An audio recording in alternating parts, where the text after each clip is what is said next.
정치와 경제가 분리되어 있다고 생각을 하잖아요. 특히 한국 사회 같은 경우에는 제가 특별히 정치와 경제가 명확하게 분리되어 있다고 생각하는 경우가 많았던 것 같습니다. 그 가장 큰 이유는 우리 한국 사회가 근대가 시작되면서 1945년인가요? 한국 사회가 이제 해방되면서 이제 근대 정부가 들어서면서 그 당시 그 이전에 있었던 온갖 모든 가치들을 구습이라고 생각하고 다 철폐했거든요. 그죠? 다 철폐했어요. 유교적 가치, 불교적 가치, 모든 가치를 다 철폐하면서 정치는 그것과는 완전히 다른 것이라고 생각을 했었어요. 거기서 말하는 정치는 이른바 서구 정치죠. 서구식 민주주의 정치이죠. 그래서 그 시대 때는 서구의 정치를 안다는 것 자체가 엄청난 엘리트로 여겨지던 시대였죠. 영어를 할 줄 알면 무조건 큰 권리를 가지고 있던 그런 시대였습니다. 그러다 보니까 그 이후로 한국 사회가 5, 60년밖에 안 됐잖아요. 그러니까 정치와 경제가 완전히 분리되어 있다는 생각을 하고 있는 거죠. 이렇게 생각을 해보세요. 지금 비로소 우리나라는 새로운 여왕을 맞이하면서 얼마나 우리의 사고가, 우리의 한국의 정치가 그 종교적 의식과 떨어질 수 없는가를 우리는 몸소 체험하고 있죠.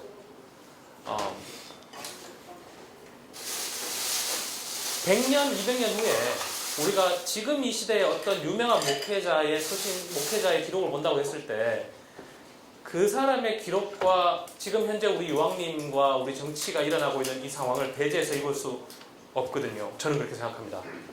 그분이 철저하게 정치적인 것을 쓰지 않았다면 그것이 오히려 굉장히 정치적인 거죠. 이해가세요?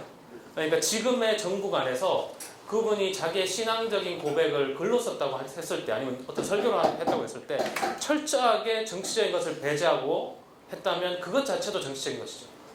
그리고 그분이 정치적인 것에 대해서 어떤 논의를 했을 때 그 지금의 한국의 정치적 상황을 이해하고 그것을 읽는 것과 그렇지 않은 것은 엄청난 차이가 있을 수밖에 없습니다.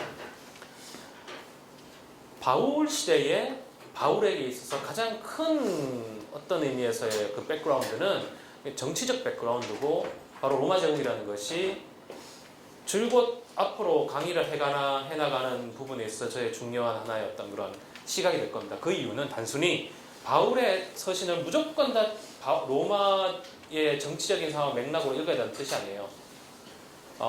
바울에게는 명확한 하나의 목표가 있었다면 그것은 제국의 정치를 뛰어넘는 그야말로 예수 그리스도를 통해 나타난 메시아의 정치에 대한 상상력이 분명히 있었을 거라는 거죠. 그것을 우리가 놓치고 있었기 때문에 저의 개인적인 생각입니다. 그걸 우리가 놓치고 있기 때문에 어떤 의미에서 바울의 기록은 단순히 믿으면 구원받고 구원받으면 끝까지 교회 열심히 다니면 천국 간다는 메시지로 그냥 멈춰져 있는 거죠. 왜냐하면 정치라는 것은 기본적으로 어떻게 살아야 되느냐 문제거든요. 우리가 어떤 리더를 정하고 어떠한 가치를 생각하고 어떠한 삶의 방식을 해나가야 되느냐가 정치의 문제거든요. 여러분 생각해 보세요. 지난주에 그런 얘기 하나 말하는데 여러분 결혼하신 분도 있고 결혼하지 않으실 분도 있고 하여튼 저는 다양한 삶을 환영합니다. 그렇겠지만 여러분 생활 속에서 가족과 같이 사시든 결혼해서 자녀와 함께 사시든 정치의 장입니다. 여러분 그 가족 안에서의 왔다 갔다 하는 이 권력 관계를 여러분이 잘 조율하면 행복한 가정이 되는 거예요. 그죠? 우리 가정의 주인이 누구냐? 고3짜리 애다. 고3짜리 아들이 있는데 걔가 우리 가정의 주인이다. 그럼 그 가정이 흔들릴 수밖에 없거든요. 모든 것이 그 아이의 원하는 대로 돌아갈 거 아니에요. 우리 집에 권력의 핵심이 누구냐? 돈 많이 버는 우리 아빠다. 그 아빠는 집에 들어오지도 않고 바빠가 집에 들어오지 않는데 그럼 권력의 공백이 되는 거죠. 그럼 그 권력자는 뭐예요? 그 가정을 이해하지 못하고 자녀를 이해하지 못하는 상태에서 그 가정을 이끌어가게 되는 거죠.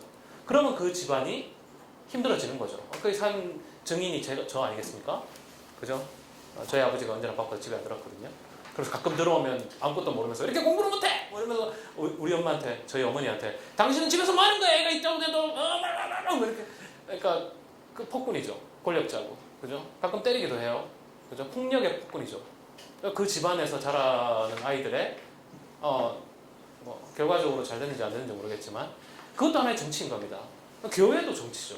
여러분 교회 안에서 모든 교회의 치리와 모든 권한을 만약에 담임 목사님이 갖고 계시다면 그 담임 목사님의 성향과 만약 그 담임 목사님이 실족하게 되면 그 교회가 완전히 망가지는 거죠.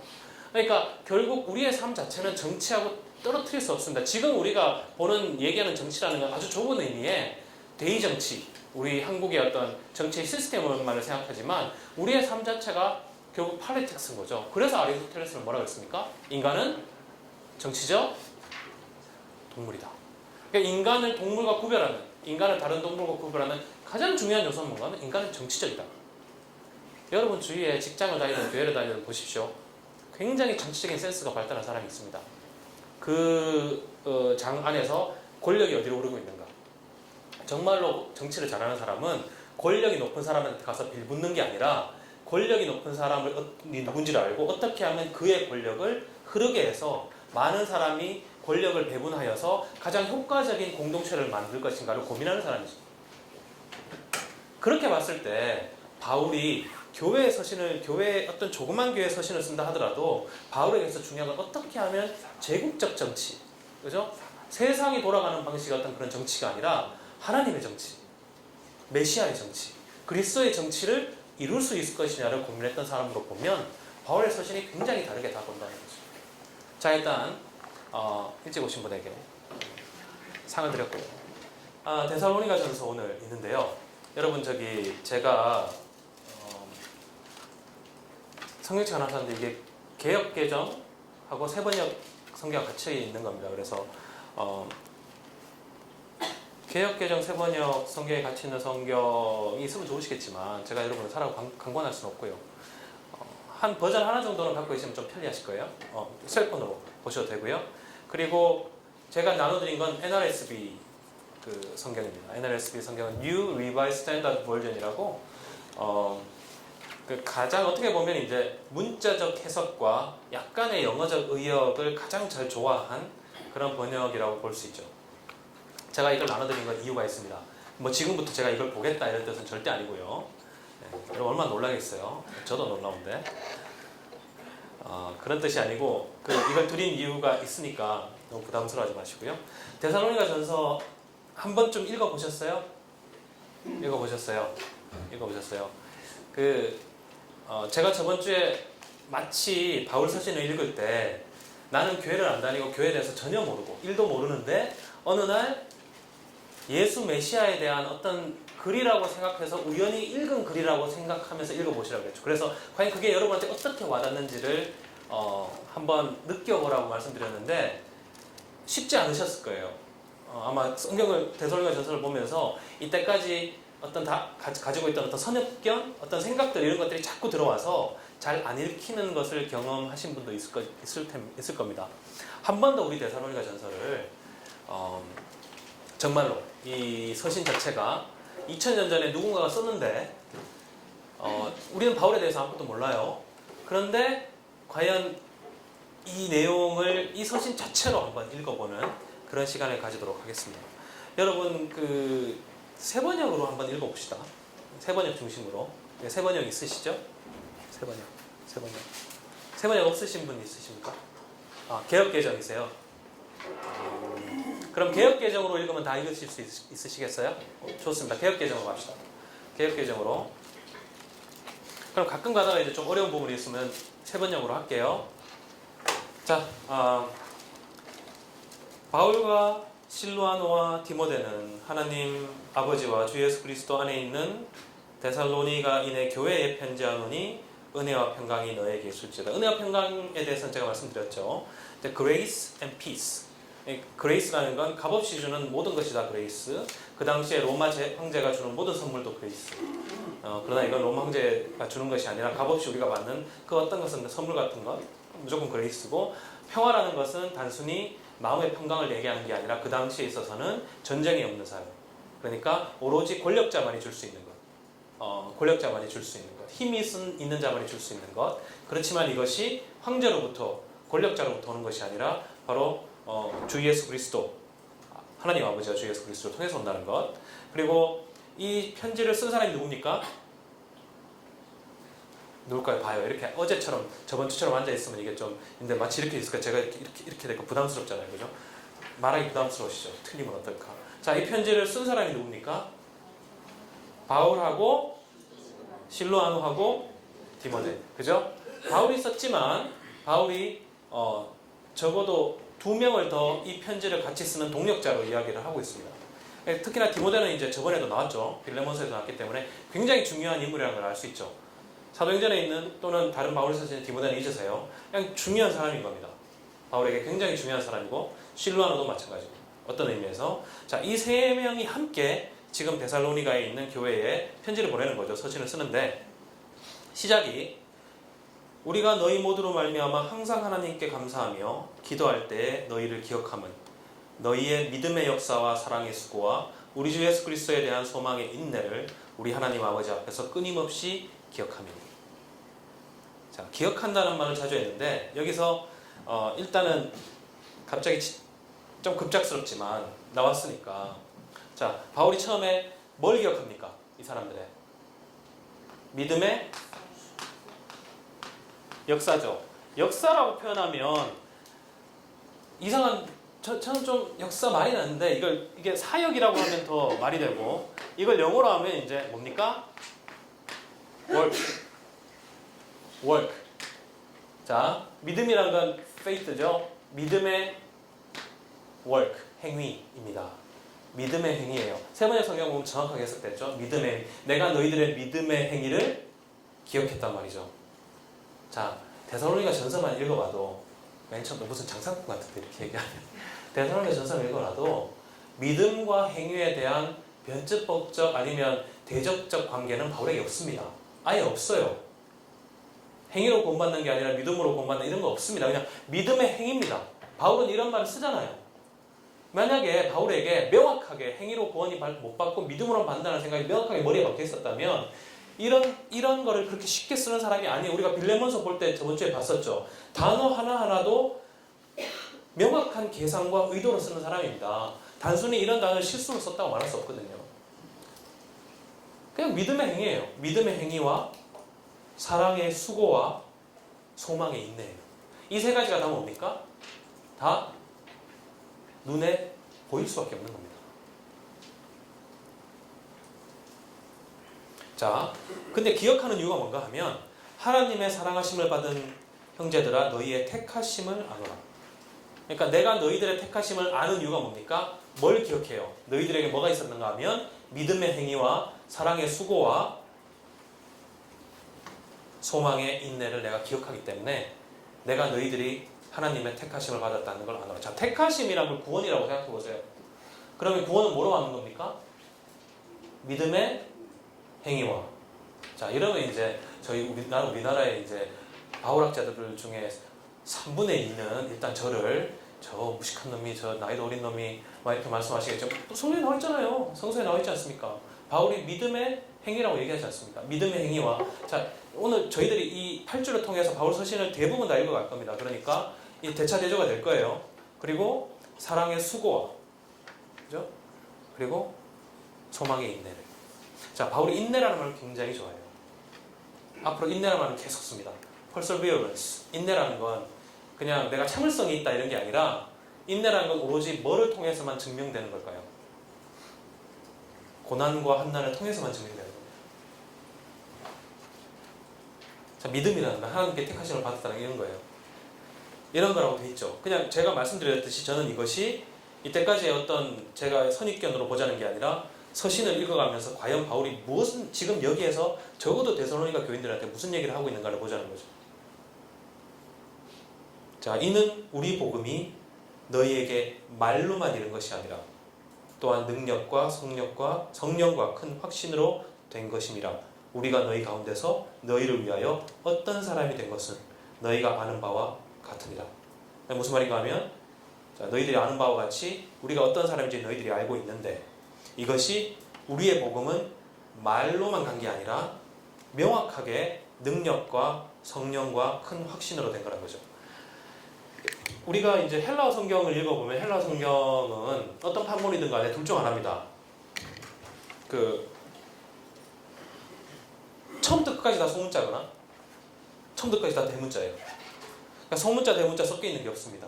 무슨 말인가 하면 여러분이 이렇게 보시면 한글로 읽으신 여러분은 이해가 안 가겠지만 영어를 읽어보시면 너무나 명확하게 이해가 가요. 자, 영어로 이거하고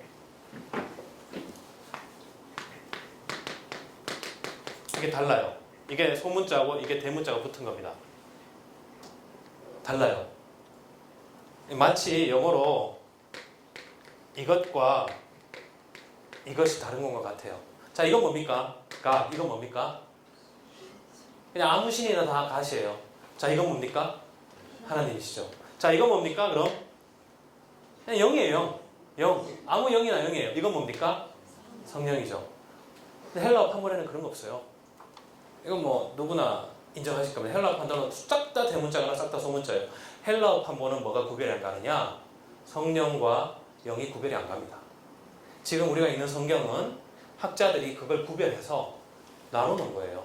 그래서 영은 그냥 영이라고 표현하고 성령은 성령. 물론 거룩한 영이라고 있는 판본도 거룩한 영이라는 표현도 있어요. 그렇지만 그 거룩한 영, 성령이라는 표현조차도 뭐예요? 소문자예요, 소문자. 그냥 거룩한 일반적인 거룩한 영도 번역이 되는 거예요. 그 뒤에 신학자들이 번역자들이 이것은 하나님의 영, 그럼 성령이고 이거는 그냥 보통 영, 그럼 영으로 구별시키는 거예요. 바울을 보면 바울 안에 분명히 하나님의 영을 나타내는 표현이 있고 영을 나타내는 표현이 있지만 기본적으로 우리가 성령이라고 해서 이것이 삼위일체의 세 번째 위격인 성령이다라고 받아들이는 건 바울이 굉장히 오해하는 겁니다. 바울에게 있어서 중요한 것은 거룩한 영이라는 뜻이에요. 거룩한 영. 자, 그러면 좀 더 편하게 하기 위해서 거룩이라는 뜻이 뭔지 좀 생각을 해볼게요. 거룩이 뭘까요? 거룩. 시간을 아끼기 위해서 제가 그냥 답변하겠습니다. 자, 거룩이라는 건 기본적으로 구별되다는 뜻이죠. 그죠? 카도시. 구별되다는 뜻이에요. 그러면 구별된 것이 거룩한 거예요.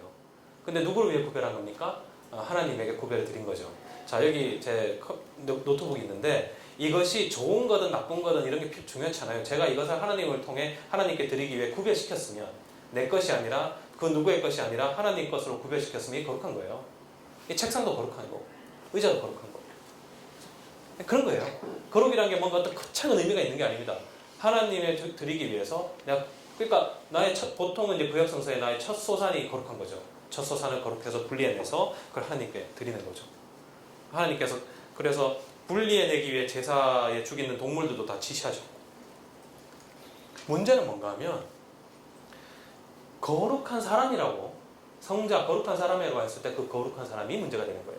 내가 나의 삶을 세상과 분리시키고 구별시켜서 하나님을 위해서 내가 거룩하게 성별했다라고 하면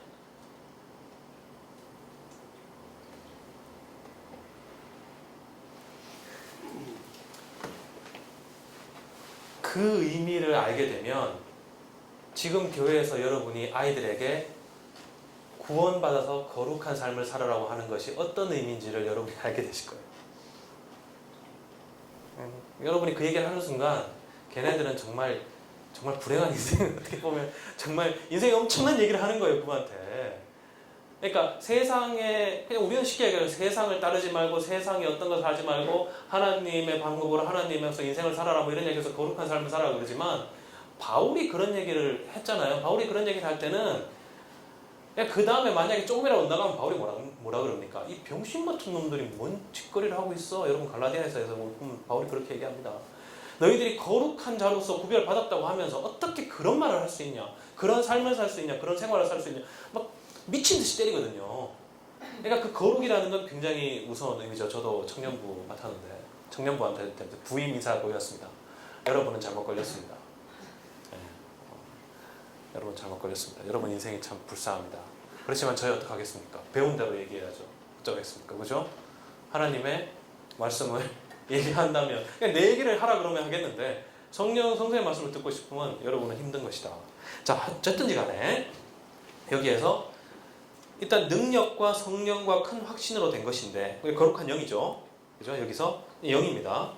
또 너희는 많은 환난 가운데서 성령의 기쁨으로 말씀을 받아 우리와 주를 본받는 자가 되었으니 그러므로 너희가 마케도냐와 아가야에 있는 모든 믿는 자의 본이 되었느니라.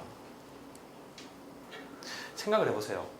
믿음의 행위와 사랑의 수고와 소망의 인내가 너희들한테 있으니까 너희들이 택정함 받은 자들이요.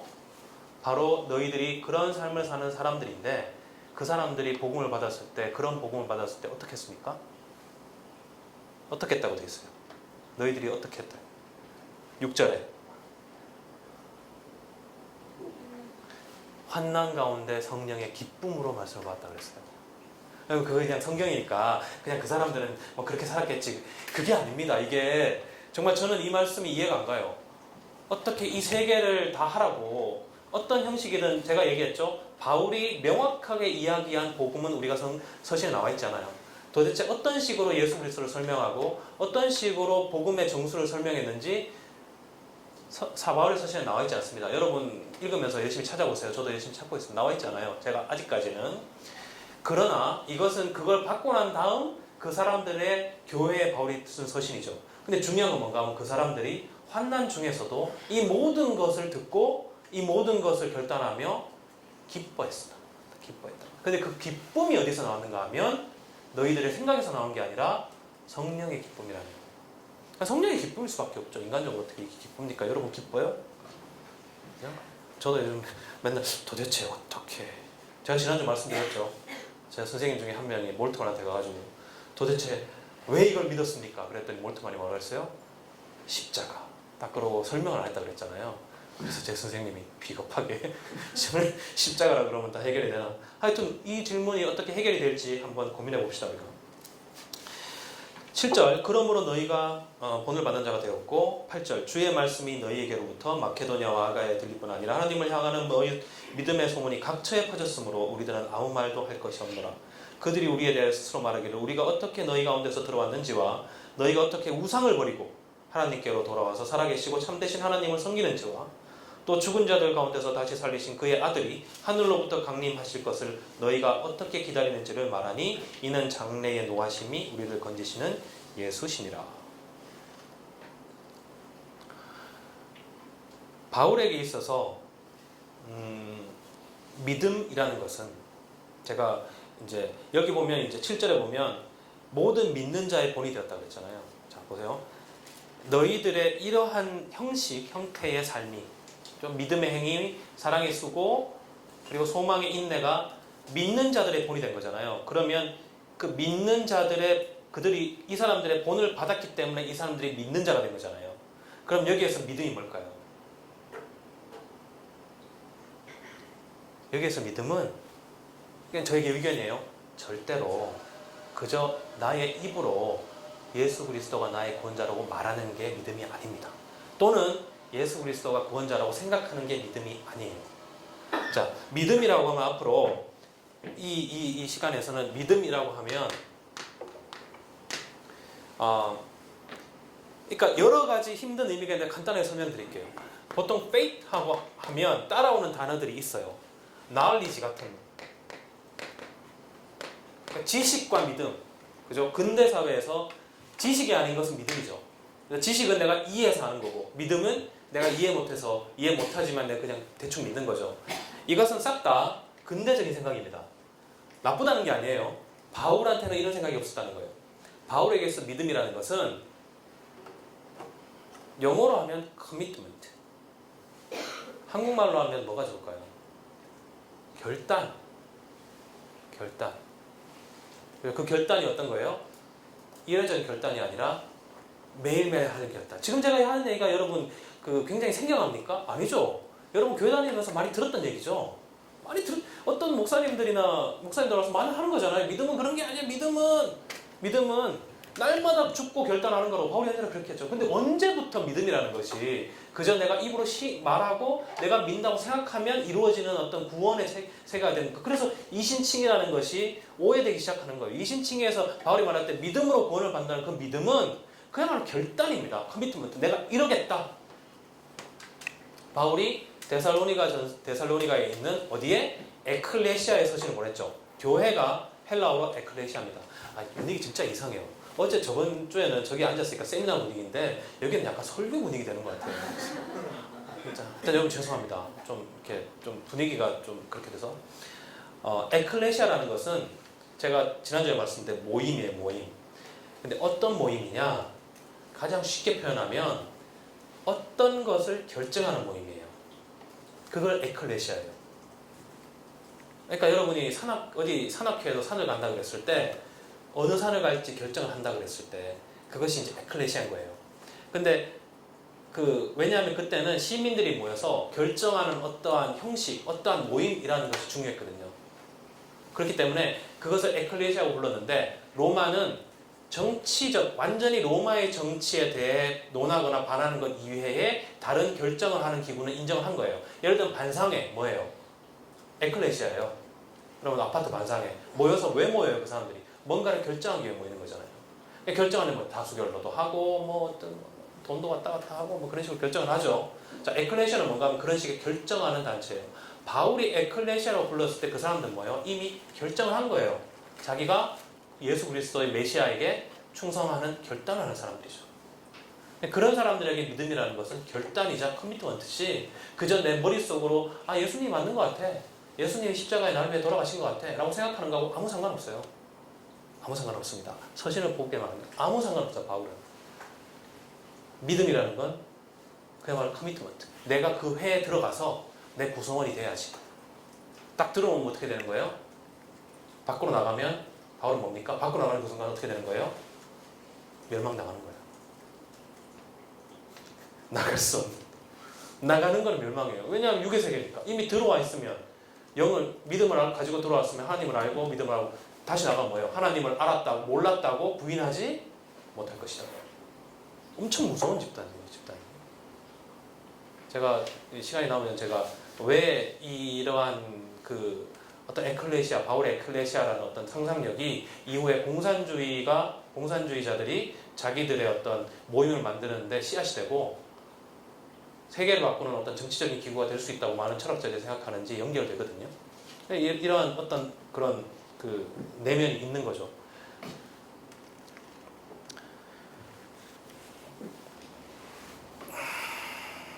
2장 갑니다. 2장 가기 전에 9절에서 그렇죠. 너희가 어떻게 우상을 버리고 하나님께로 돌아와서 살아계시고 참되신 하나님을 섬기는지가. 그러니까 이걸 보면 바울은 이 사람들이 우상을 버리고 하나님을 섬기기로 올 때 바울이 함께 했다는 걸 알 수 있어요. 자, 2장 갑니다.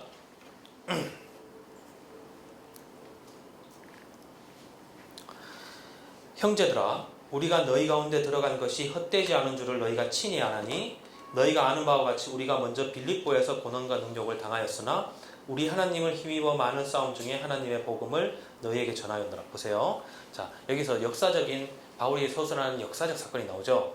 데살로니가에 가기 전에 바울은 빌립보에서 고난과 능욕을 당했습니다. 그죠? 한마디로 빌립보에서 자기의 복음을 선포하는데 실패를 한 거죠.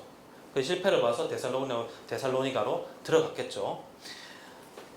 3절 우리의 권면은 간사함이나 부정에서 난 것이 아니요 속임수로 하는 것도 아니라 오직 하나님께 옳게 여기심을 입어 복음을 위탁받았으니 자 우리가 이와 같이 말하면 하나님을 기쁘게 하려 함이요 오직 우리 마음을 감찰하시는 하나님을 기쁘시게 하려 함이니라. 너희도 알거니와 우리가 아무 때에도 아첨하는 말이나 탐심의 탈을 쓰지 아니한 것을 하나님이 증언하시는데요. 또한 우리는 너희에게든지 다른 이에게든지 하나님에게서 영광을 구하지 아니하였노라. 자, 6절까지 바울이 계속 얘기하는 게 뭔가 하면 우리는 너희들에게 아무런 사심이 없었다는 거예요. 그게 진실이든 거짓이든 바울이 이야기하고 싶어하는 게 그거예요, 지금. 그리고 그것은 우리의 복음은 오로지 하나님에게서부터 났다는 얘기를 하고 있는 거죠. 자, 이것을 우리가 바울을 아주 대단한 사람이고 대단한 신학자요, 대단한 목회자로 생각하기 때문에 그렇지만 그 당시에 바울의 스테이터스에선 바울에게는 이런 말을 하는 게 굉장히 담대한 거라는 걸 말씀드렸죠. 바울은 부활한 예수님과 함께 예수님의 제자들이 역사적 예수님의 공생애를 본 적이 있어요? 없어요. 한 번도 없어요. 오히려 바울은 유대 지도자로서 그리스도를 따르는 메시아로 고백하는 사람들을 죽이고 다니는 그런 핍박하는 사람이었어요. 자, 그 사람이 누굴 만났습니까? 부활한 예수를 만났어요. 자, 베드로를 통해서도 아니고 예수님의 제자를 통해서도 아니고 부활한 예수를 직접 만났고 오로지 예루살렘에 가서 베드로와 15일 같이 지낸 것밖에 없는 사람이 지금 이 얘기를 하는 거예요. 나에게 복음은 그 누구에게도 받았고 배운 바 없고 하나님에게도 받은 거고 어떠한 탐심이나 어떠한 속임수나 거짓으로 너희들한테 말하는 것이 아니다. 왜 이런 얘기를 하는지 여러분 이해가시죠? 그래서 나는 거짓이 없다라는 바울에는 굉장히 담대하면서도 굉장히 바울에게 있어서 그 당시에 바울의 위치는 그렇게 7절 우리는 그리스도의 사도로 마땅히 권위를 주장할 수 있으나 도리어 너희 가운데서 유순한 자가 되어 유모가 자기 자녀를 기름과 같이 하였으니 우리가 이같이 너희를 사모하여 하나님의 복음뿐 아니라 우리의 목숨까지도 너희에게 주기를 기뻐함은 너희가 우리의 사랑하는 자 됩니다.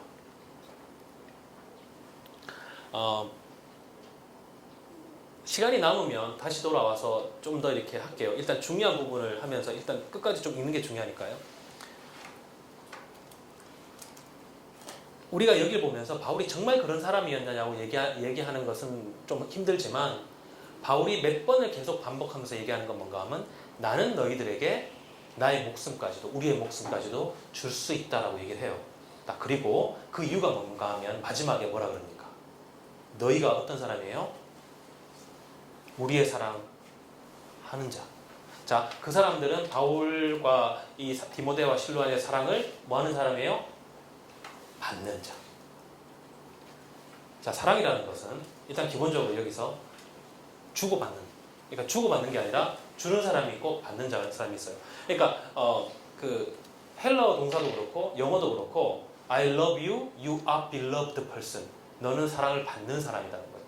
그러니까 우리가 함께 사랑하는 게 아니라 성경서에 보면 철저하게 내 이웃을 사랑하라. 뭐예요? 너희 이웃에 뭘 주라는 얘기예요? 사랑을 주어라. 자, 우리가 보통 말할 때 사랑이라는 것은 여기에서 바울이 얘기할 때 그리고 그 2000년 전의 시대에서 사랑은 절대로 감정이 아닙니다. 아닌 게 아니라 아무 상관이 없어요. 어떤 청년이 저한테 어떻게 하면 원수를 사랑할 수 있어요? 그렇게 물어요. 여러분 원수 사랑할 수 있어요? 모순이에요. 원수면 뭐예요? 내가 미워한다는 뜻이잖아요. 그 미워하는 사람이 미워하는 감정이 있기 때문에 원수인데 어떻게 그 원수를 사랑을 합니까? 사랑은 감정이 아니에요. 여기에서 원수를 사랑하라는 표현은 감정이 아니에요. 사랑은 뭡니까? 쉽게 얘기하면 그 사람의 필요를 채워주는 행위가 사랑입니다. 자, 많이 나오는 편이 뭔가 하면 그 로마의 황제의 서신에서 많이 나온 게 내가 로마 시민 너희들을 사랑하여 그 다음 뭐가 나오겠어요? 전쟁을 하고 어디 가서 전쟁을 해서 싸워 이겼고 전리품을 갖고 와서 너희들에게 나누어 주었고 너희들에게 뭘 줘요? 빵을 주었고 너희들에게 뭐를 주었고 이 은혜를 주는 거예요. 이걸 내가 줬다는 거예요. 그러니까 뭐예요? 나는 너희들을 사랑한다는 거예요. 그러니까 오로지 그들의 필요를 채우고 그들이 원하는 것을 채워줄 수 있는 사람만이 사랑할 수 있는 사람이에요. 바로 사랑이라는 건 굉장히 퍼블릭한 겁니다. 여기서 공적인 어떤 행위를 뜻해요. 내가 어떤 커뮤니티에 어떤 사람에게 그 필요를 위해서 뭔가를 주었을 때 그게 사랑을 준 거거든요. 예수님은 이들에게 뭘 줬습니까? 우리들에게 이 사람들에게 뭘 줬습니까? 뭘 줬어요? 예? 목숨을 줬죠. 생명을 줬잖아요. 이 사람들 신앙 고백이에요. 바울이 이렇게 고백하지 않습니까? 제가 좀 진보적이라고 해서 막 무시하고 이런 거 아닙니다. 예수님이 십자가에서 자기의 목숨을 줬잖아요. 이 사람들한테. 그게 사랑이에요. 그냥 말로 내가 너희들 사랑한다 이게 아니라 그랬기 때문에 사랑을 받은 자가 된 거예요. 그렇기 때문에 바울이 이 사람들한테 내가 너희들은 나의 사랑을 받는 자라고 하면 바울은 어떤 얘기를 해야 되는 거예요? 너무 내가 너희들 위해 죽을 수 있다는 거죠. 여러분 여기 어떻게 그 전사님 목사님 계시면 성도님들 사랑한다는 표현 쉽게 하는 거 아닙니다. 이게 정말로 바울은 그게 있는 거예요. 예수 그리스도가 나의 그리스도가 되시면 그가 나를 위해 죽으셨습니다. 나를 사랑하셨습니다. 내가 너희들을 사랑하는 것은 내가 언제나 너희들 위해 죽을 수 있기 때문인 거죠. 그러니까 그들이 다른 모험을 갖고 그들이 다른 길로 가고 그들이 세상의 정치와 화합할 때 분연이 일어나서 분노할 수 있는 거죠. 그들을 위해 희생할 수 있는 거예요. 그러니까 이런 뜨거운 마음을 바울이 데살로니가 교인들한테 이야기하고 있는 거죠.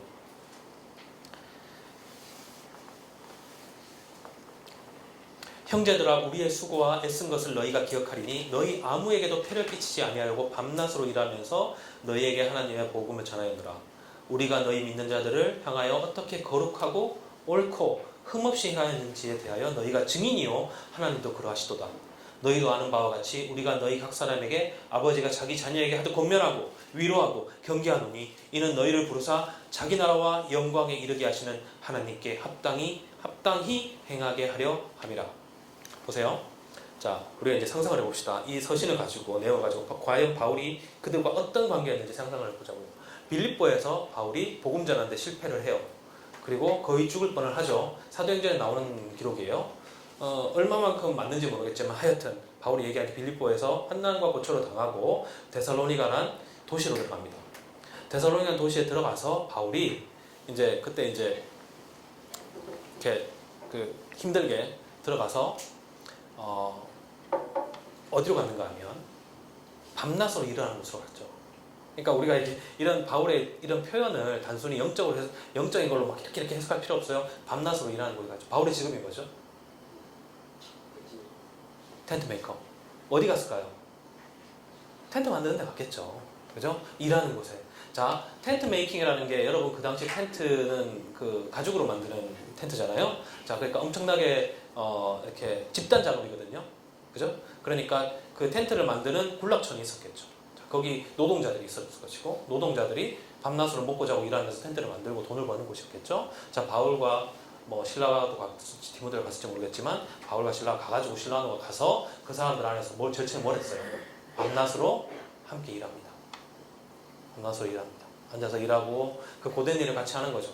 자, 그러다가 그 사람들이 이런저런 질문을 하자. 인생이란 게 이런 거지. 제가 지난주에 얘기했었죠. 그 당시에 있었던 수많은 지혜 교사로 철학으로 먹고 사는 사람들이 많았다고요. 많은 사람들이 지혜로운 사람을 만나면 인생이란 무엇입니까? 구원이란 무엇입니까? 물어봤다고요. 자, 바울에게 물어봤겠죠. 그러니까 바울이 메시아라는 사람이 있는데 예수라는 사람이 있었는데 얘기를 하기 시작했겠죠. 더 알고 싶어요? 더 듣고 싶어요? 자, 바울이 그 메시아를 소개하고 그 삶을 위해 소개하겠죠. 무슨 얘기를 했는지 모르겠지만 그들이 어느 순간에가 결단을 해야죠. 우리가 그렇게 살고 싶습니다. 그게 교회가 된 거예요. 바울의 거의 최초의 교회입니다. 바울이 그들과 함께 일하고 노동하면서 그들에게 예수를 전하고 그 예수를 그들이 받아들이기로 결단을 한 거죠. 생각해보세요. 바울은 어떠한 처음부터 바울이 거의 최초의 이방 선교사라고 우리가 볼 수 있거든요. 물론 그때 비슷한 세대에 다른 사람이 있을 수도 있어요. 사도행전에 빌립이라는 사람도 등장하고 스데반도 등장하니까요. 그렇지만은 바울이 거의 처음 우리가 생각하는 것처럼 내가 들어가서 무엇을 하다가 그 사람들에게 어떻게 복음을 전하고 그 다음에 건물을 짓고 교회를 세우고 어떻게 해서 어떻게 해야지 라는 생각이 있었다기보다는 바울은 그날 주시는 어떤 하나님의 어떤 능력에 힘입어 뭔가를 한다고 했겠죠. 복음을 전한다고 했겠죠. 그렇지만 최초의 복음은 바울에게 있어서 밤낮으로 그들과 함께 노동하며 일하며 고된 땀을 흘리면서 그들에게 메시아라는 사람의 삶에 대해서 이야기했을 때 그것이 최초의 교회를 만드는 어떤 시작이 됐다는 거죠. 그래서 그들이 결단을 해요. 그러면서 그들이 결단을 하고 그리고 그들이 그러지 말고 조금 뒤에도 지금도 나오고 조금 더 뒤에 가서 나오겠지만 우리가 이제 벌어서 이제 이가 어느 정도 이렇게 우리 이걸 할 수 있으니 너 정도는 먹여 살릴 수 있으니 그냥 말씀하고 이런 거를 해라. 그게 지혜 교사들이 하는 거지 않냐. 그랬더니 바울이 뭐랍니까? 하지 않겠다. 나는 누구에게? 여러분에게, 다른 사람에게 빚지거나 의존하지 않겠다. 그러면서 계속 그들과 함께 일을 하죠. 그러면서 그들에게 계속 하나님의 말씀을 전합니다. 여러분 그 관계를 생각해 보세요. 그 바울이 그 자신의 교회의 말씀과 복음이 그들에게 전파되고 말씀으로 그 안에 그들의 삶을 쥐어 흔드는 걸 바라보면서 그리고 그들에 대한 바울의 사랑을 생각해 보십시오. 엄청나게 끈끈한 관계죠. 그러니까 바울이 서신을 쓸 때는 이런 끈끈한 관계 속에서 데살로니가 전서를 쓴 거죠. 그리고 그들의 삶을 바라보면서 바울이 너무너무 요한복음에서 예수님이 고백을 성경하는 것처럼 너무너무 애틋해요. 왜냐하면 이 사람들이 환난을 받을 것을 알고 있었거든요. 너희들이 믿음을 가지고 있다고 너희들이 행복하게 사는 게 아니라, 너희들이 더 부해지는 게 아니라 너희들이 환난을 받을 것을 바울이 이미 알고 있었거든요. 그것을 이 사람들이 얘기해 줬어요. 바울이 곧 나오겠지만. 그래도 그 사람들이 좋대요. 괜찮대요. 기쁨으로 그 말씀을 받고 기쁨으로 그 삶을 살겠대요. 도대체 무슨 말을 들었는 것인지. 하여튼 계속 가보겠습니다. 13절. 그러니까 너무너무 고마운 거죠. 왜냐하면 그냥 단지 복음을 받아들인 게 아니라 12절에 보면 제가 이미 읽었지만 하나님께 합당하게 행하시게 하기 위해서 바울이 그들을 교회로 만든 거거든요. 자, 13절. 이러므로 우리가 하나님께 끊임없이 감사함은 너희가 우리에게 들은 바 하나님의 말씀을 받을 때에 사람의 말로 받지 아니하고 하나님의 말씀으로 받음이니 진실로 그러하도다. 이 말씀이 또한 너희 믿는 자 가운데서 역사하느니라. 말씀은요, 바울에게 있어서 말씀은 믿는 자들 가운데서 살아 역사하는 겁니다. 말씀이라는 것은. 그러니까 이 말씀이라는 건 단순히 입으로 나오는 게 아니겠죠. 바울에게는 그 이상이죠. 하나님의 말씀이라는 것이. 곧 우리가 계속 서신을 읽어가면서 과연 하나님의 말씀이 바울에게 어떤 것인지 이제 우리가 살펴보게 될 텐데요. 14절. 형제들아 너희가 예수 그리스도 안에서 유대에 있는 하나님의 교회들을 본받은 자 되었으니 그들이 너희 동족에서 동일한 고난을 받았느니라. 유대인은 주 예수와 선지자들을 죽이고 우리를 쫓아내고 하나님을 기쁘시게 하지 아니하고 모든 사람에게 대적이 되어 우리가 이방인에게 말하여 구원을 받게 함을 그들이 금하여 자기 죄를 항상 채움에 노하심이 끝까지 그들에게 임하였느니라. 자, 유대 공동체, 이걸 봤을 때 우리가 역사적으로 유대 공동체가 유대인들에게 고난을 받고 있었다는 것을 우리가 알 수 있죠. 재밌는 것은 바울이 데살로니가에 사는 이 이방인들에게 유대인들이 교회가 다른 유대인들에게 고난을 받는 것처럼 너희들도 너희 이방 세계에서 고난을 받을 거, 환난을 받을 거라고 얘기했다는 거예요. 자, 우리가 이게 좀 역사적으로 우리가 좀 짚어봐야 되는데, 유대인들, 그러니까 예수 그리스도를 메시아로 믿는 유대인들이 고난을 받은 이유가 뭘까요?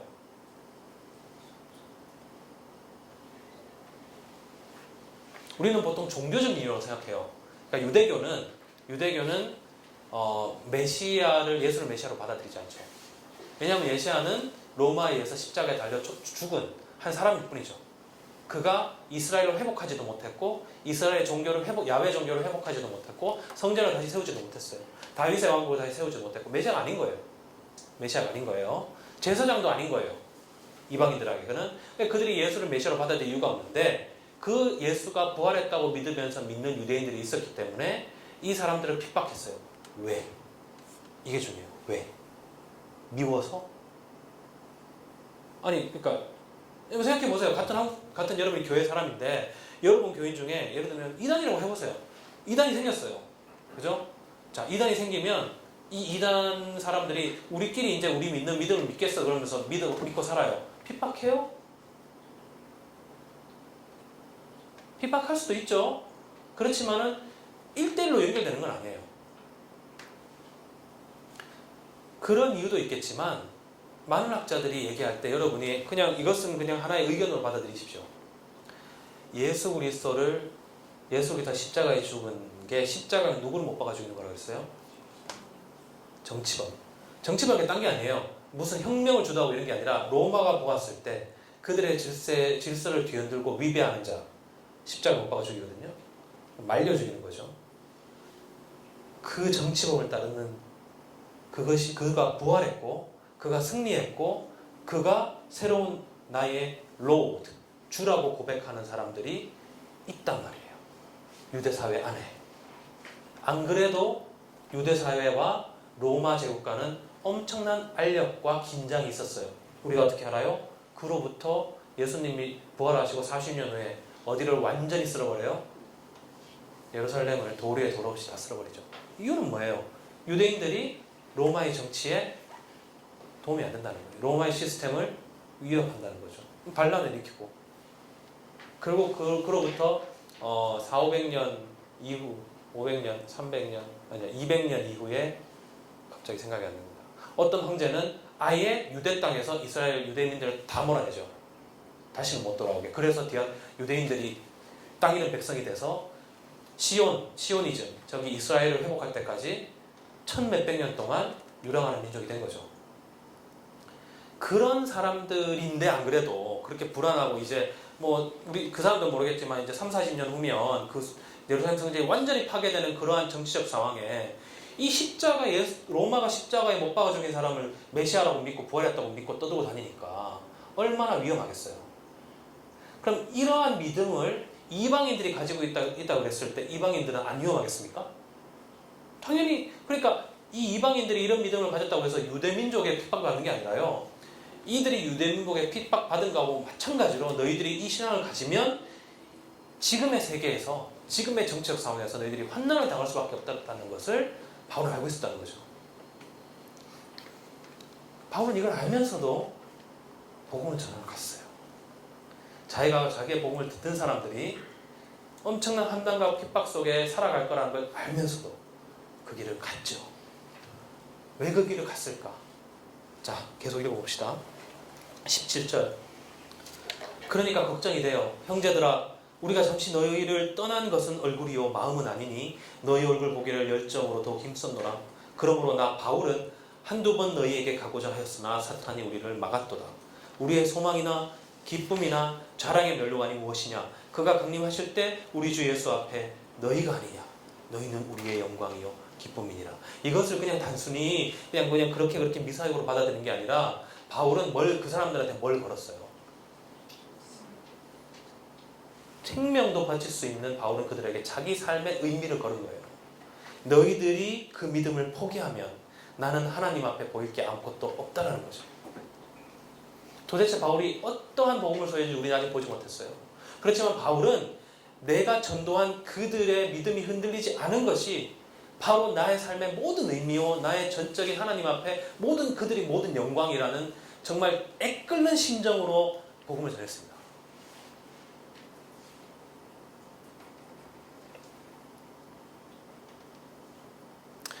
(3장) 이러므로 우리가 참다 못하여, 그러니까 그 환난이, 그들이 받는 환난이 흔들릴까봐 정말 어쩔 줄 몰라 하다가 아덴에 머물기를 좋게 생각하고 우리 형제 곧 그리스도의 복음을 전하는 하나님의 일꾼인 디모데를, 자, 이 디모데라는 사람이 어떤 사람인지 알 수 있죠. 바울이 생각에 바울이 딱 누구를 믿는다라고 했을 때 딱 믿을 만한 사람, 그 사람이 디모데라는 것을 우리가 서신을 통해 알 수 있습니다. 디모데를 보내노니 이는 너희를 굳건하게 하고 너희 믿음에 대하여 위로함으로 아무도 이 여러 환난 중에 흔들리지 않게 하려 함이라. 우리가 이것을 위하여 세움받은 줄 너희가 친히 알지라. 자, 우리가 너희들을 복음을 전하기에 사도로 부름받았고 너희의 믿음을 누가 세우는 거예요? 우리가 세우는 거예요. 바울의 말만 따른다면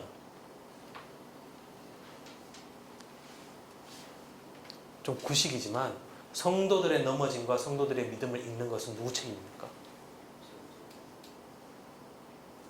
성도들이 잘못 믿는 것은 누구 책임일까요? 그리고 마지막 날에 바울의 믿음에 따르면 하나님께서 누구를 책망하시는 거예요? 그 아무리 큰 영광을 받은 사람이라 할지라도 마지막에 그 영광의 책임을 누구에게 묻는 겁니까? 그들이 마지막까지 서 있었느냐? 너희들을 따랐던 자들, 바울을 따랐던 그 사람들이 마지막까지 믿음에 굳게 서 있었느냐? 이걸 묻는 거죠. 제가 왜 아직 목사가 아닌지 여러분 아시겠죠? 죄송합니다. 농담입니다. 분위기가 너무 어둡게 가서.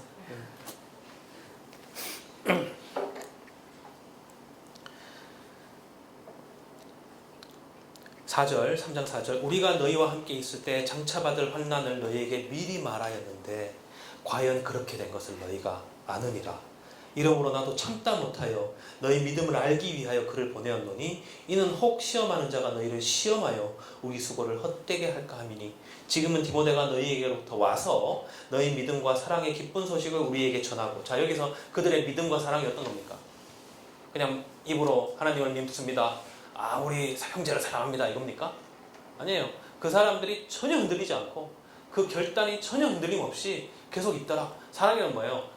하나님께서 얘기하신 사랑의 수고, 주위 사람들에게 서로의 필요한 것을 채워주며 자기를 희생하며 주위 사람들에게 내 생명을 내어줄 정도로 그렇게 헌신하고 있더라. 이걸 디모데가 봤다는 거죠. 죄송합니다. 봤다는 거죠. 그러니까 바울이 믿을 수 있는 거죠. 그저 입으로 이렇게 얘기하는 게 아니라요. 6절 또 너희가 항상 우리를 잘 생각하여, 그죠? 잘 생각하고 있대요. 우리가 너희를 간절히 보고자 함과 같이 너희도 우리를 간절히 보고자 한다 하니. 이들의 관계가 어떤 관계인지 느낌이 오시죠? 이러므로 형제들아, 우리가 모든 궁핍과 환난 가운데서 너희 믿음으로 말미암아 너희에게 위로를 받았노라.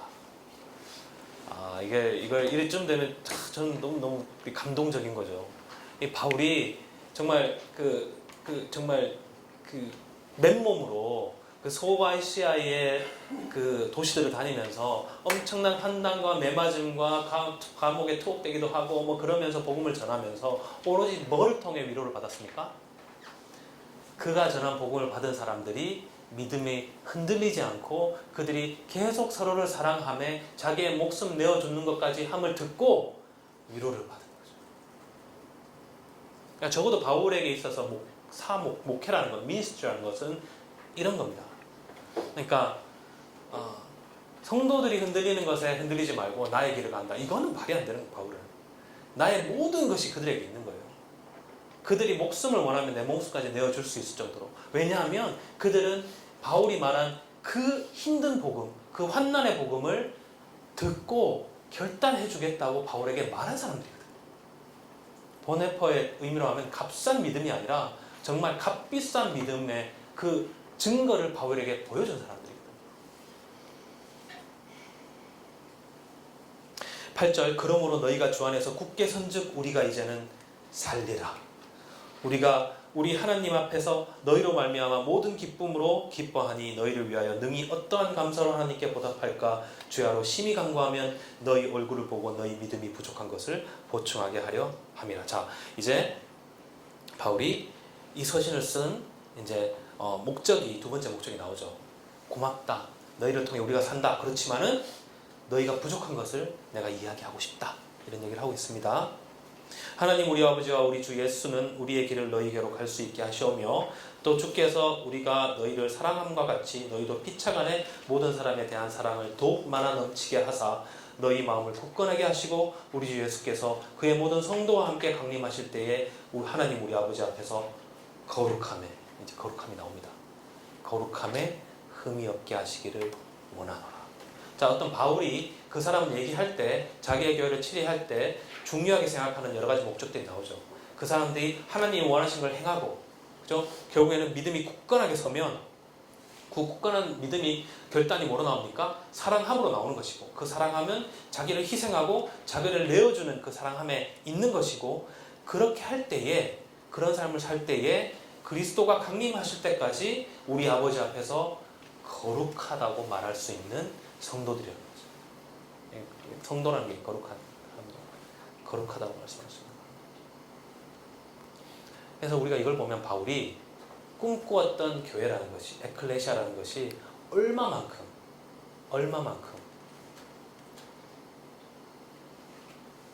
힘든 것인지 알 수 있죠. 믿음이나 사랑이나 소망이라는 것은 바울이 최고의 가치로 두는 거지만, 사랑이 우리 뒤에 고린도전서 할 때 깊게 하겠지만 이 세 가지 다 단순히 머리로만 하는 게, 감정으로 하는 게 아니라, 전혀 아니라 바울은 그것 자체가 언제나 수고와 희생과 인내를 통하여서 교회 안에서 드러나야 되는 것이고, 이것이 언제나 드러나는 곳은 개인이 아니라 교회인 거죠. 집단, 커뮤니티, 에클레시아. 우리가 함께 이걸 하기로 결단하고 모인 그 모임 안에서 드러나야만이 그것을 거룩한 곳이라고 말할 수 있습니다. 우리가 이제 4장 들어가면 드디어 이제 바울이 종말론에 대한 얘기를 하니까요. 이제 우리가 1장부터 3장까지의 이 컨텍스트를 잘 받아들이고 이제 4장에 바울의 부활론과 종말론을 보도록 하겠습니다. 우리 5분간 쉬겠습니다.